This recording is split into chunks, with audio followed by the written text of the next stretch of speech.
আমি শহীদ জিয়ার আদর্শের সৈনিক।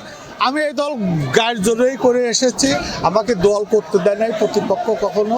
গায়ের জোরেই করে এসেছি এবং আমি গায়ের জোরেই করে এটা তারেক রহমান নিজেও জানে। অতএব এ দল আমার, আমি করবই।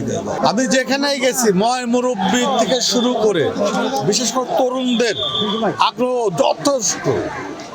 আশা রাখি আগামী 12 তারিখে, বারবার বলেছি, পাবনা জেলা পাবনা 4 এই আসনটি একটি ভোট বিপ্লব হবে মোটরসাইকেলের পক্ষে। এখন পর্যন্ত সার্বিক পরিবেশ ভালো, কিন্তু আমার প্রতিপক্ষ ধানের শীষের লোকজন বা হাবিব ভাই নিজেই বিভিন্ন জায়গায় হুমকি ধামকি দিচ্ছে। রাত্রে তাদের বাহিনী বিভিন্ন বাসায় গিয়ে তাদের বাবা মাকে হুমকি দিচ্ছে। সাধারণ যারা ভীতু ভোটার তাদের বাড়িতে হুমকি দিচ্ছে যেন 12 তারিখে ভোট সেন্টারে না যায়। এমন কিছু ঘটনা ঘটছে। আজকে আমি ঈশ্বরদীর মহোদয়কেও এটা অবগত করেছি।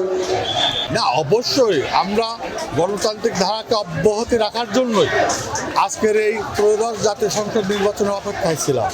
যেহেতু আমাদের নির্বাচনে আর মাত্র কয়েক ঘন্টা বাকি আছে, আমরা লেভেল প্লে যে নির্বাচনটা এখন পর্যন্ত যেটা দৃশ্যমান, এটা যদি থাকে অবশ্যই একটা ভালো নির্বাচন হবে। সেখানে জয় পরাজয় আমি হই আর যেই হোক, আমি ব্যক্তিগতভাবে মেনে নিতে পারি। আমি শহীদ জিয়ার আদর্শের সৈনিক। আমি এই দল গায়ের জোরেই করে এসেছি, আমাকে দল করতে দেয় নাই প্রতিপক্ষ কখনো। গায়ের জোরেই করে এসেছি এবং আমি গায়ের জোরেই করে এটা তারেক রহমান নিজেও জানে। অতএব এ দল আমার, আমি করবই।